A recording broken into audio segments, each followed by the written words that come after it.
दिवसाची सुरुवात भगवंतापासून केलेली। नमस्कार सर्वांना। 2-3 दिवस झाले ब्लॉग काही आपण अपलोड केलो नाही, कारण तब्येत बरी नसल्यामुळे शूट काही घेण्यात आलं नाही।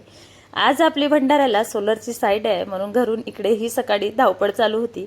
मग पोहोचलो आम्ही भंडाऱ्याला। सर्वात आधी तर हॉस्पिटल करून आली आणि मग गेलो इकडे चेतक शोरूम मध्ये, कारण आपल्याला ही इलेक्ट्रिक चेतक गाडी घ्यायची आहे आणि ती आज घ्यायची होती। आता आमची गाडी तर बघून झाली आणि आज जागतिक महिला दिवस आहे, म्हणून त्यांनी सर्वांचा फोटो घेतला आणि सर्व लेडीजला इथे थोडं गाडी ट्रायल करायला लावलं आणि मी सुद्धा इथे गाडी ट्रायल केली। म्हटलं चला आता हिला चालवून बघावा। गाडी तर खूप छान आहे, पण आपण कोणता मॉडेल घेतला आणि आपण कलर सुद्धा कोणता घेतला तर आपल्याला नेक्स्ट व्हिडिओमध्ये दिसणार आहे।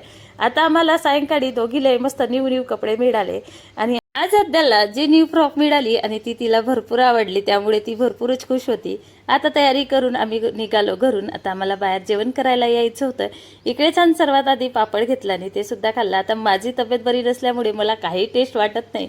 मी मिक्स व्हेज आणि चपाती खाल्ली। म्हटलं आता थोडं हलकं जेवण करते, कारण काही खाऊशा तर वाटत नाही, पण जेवण केल्याशिवाय तर होणार नाही। आणि असा होता आजचा दिवस। बाय सर्वांना, भेटू नेक्स्ट ब्लॉग मध्ये। व्हिडिओ आवडल्यास लाईक करा।